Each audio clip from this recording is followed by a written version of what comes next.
তা বন্ধুরা, মুখে রুচি নাই বলে এখন বসে পড়লাম খেতে। বেগুন ভাজার লঙ্কাটি খাচ্ছি,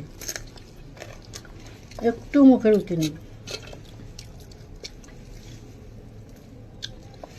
আর তোমার দাদা ভাইরা বলে এত খাও, এত খাও, খেতেই পারি না।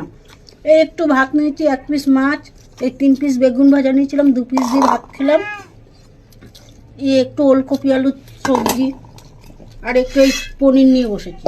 আর বলে কিনা আমি রাক্ষসের মতন খাই। মুখে রুচিই নেই, খেতেই পারি না।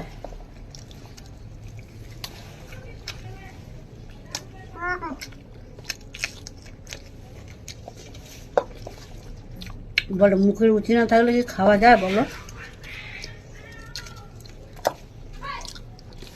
খাওয়া যায় না। তোমরা তো জানো আমি খেতেই পারি না, চেহারাটা খারাপ হয়ে যাচ্ছে।